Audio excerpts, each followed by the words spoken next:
Cory James, and I love J. Ross TV always, boy. What's up, y'all? Down in the basement with Cory James, y'all. St. Louis and moved to Houston on us, y'all, and left us in the lurch. Bad as we need piano players around here, you took your services south. Man, I had to get on up out of here. Now, but you know, man, I love home. Home is always home, and I'm glad to be home, man. And but you know, H-Town, man, you know, I'm just a guy who like to roll. You know, got married, man. My wife and I, we just wanted to head on out, try something new and different. Yeah. Hey, Cory, let me ask you this. So, like, when you decided to move to Houston, what made you decide? Some just said, hey, man, you got to change the atmosphere, Well, actually, man, I've always wanted to move out of St. Louis, even as a younger age, because I knew what I wanted to do as far as my career. Music was something I knew that I wanted to do. And, you know, after getting out, getting my feet wet and getting on the local scene, you know, it was decent and it was good. You know, I love home. But I just always wanted to expand my horizons, man. I always wanted to travel the world, and you know, and I wanted to try new scenery, and that was the initial thing. And then also with the help of my wife, she wanted to always move too. Yeah. So you know, we just made the move, man, and it's been great.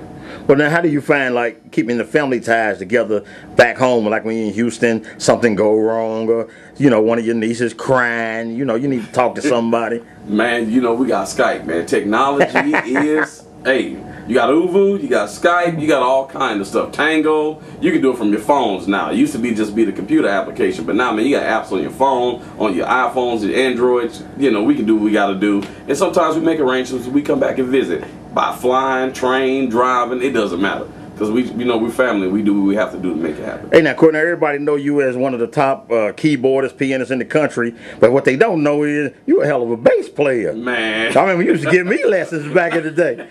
So, hey, where did that talent, all that talent come from, man? Man, it comes from being in a musical family. My Straight mother up. Sing, you know, my father, you know, but you know, they're musical on my father's side as well, and it's 10 of us, and we grew up with a home full of music, from music from the 60s, 70s on to now. We just love music. They will sing. I'm unfortunate not to be one of the vocal people in the family. You know, I can sing all right, I can hold a tune, sing a little background, but you know, like everybody in my family can sing, all 10 siblings, and man, we would have all kind of pianos in the house, and I made my homemade bass guitar, and that's how we did it, man. We would get together, and my oldest brother was a very big influence. He was actually my first influence of getting to music instrumentally, yeah. And he was the reason why I started playing the bass guitar. He's a keyboardist, and that's how I got into the bass guitar. Now, what did you think about like the young folks coming up? Do you think that the musicality is going down, or is it coming up, or is it staying the same?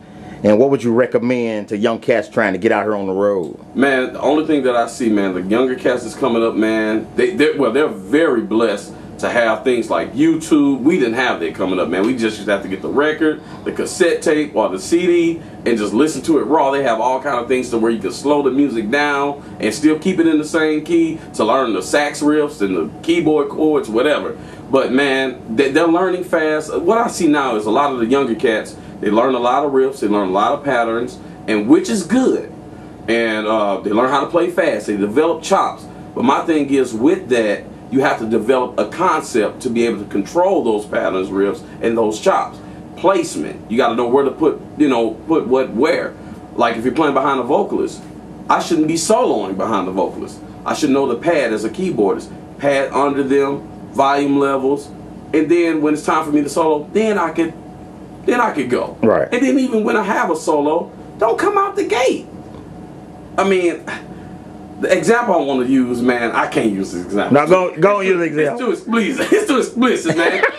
It's like making love, man. You just can't just come out the gate. Right. You got to build it up. Man, you got to build it up, man. I'm sorry, man. That's the analogy. That's the best analogy you can use. You know, everything is sexual content anyway. Right. Even advertise a hamburger, they use sex for it. So, man, you know, I tell the younger guys, man, please learn the concept, because I get on the gigs with younger cats, man, and we'll do an original song, and guys will just come out substituting on the bass guitar, and I'm like, well, you know, let's first establish the groove and the pattern of the song. Because when I put this on CD and someone else want to learn the song, well, you can't sub out the notes in the first chord, in the first bar, because they won't learn the actual bass line of the song. So, you know, man, just learning placement, developing a concept, taking time to really, you know, they take time to, it's obvious that they shed. because they got chops,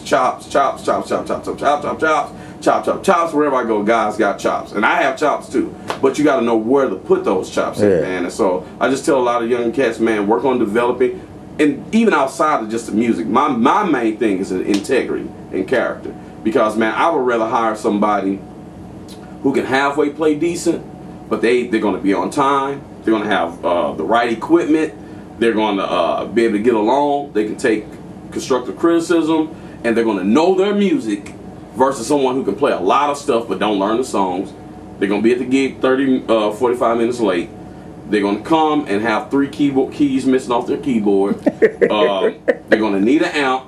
You know, I've been there and done that already. Right. So, you know, I have to learn the hard way. And I just tell guys before when they want to look to do it as a career, I've been doing that. I have a 12 or 13-year career now and doing music professionally. I haven't worked a 9-to-5 job or a corporate job since 2000. So yes, sir. I try to tell guys, you know, a lot of them ask me, I said, man, work on your character, work on being on time, be punctual, work on being articulate, because one day you're going to have to do what I'm doing. You're going to have to interview. So you're going to have to know how to talk to people. You're going to have to, man, please don't work on your attitude. Somebody say, man, that chord is not right. You can't get mad, man. Right. I've seen a lot of cats get fired.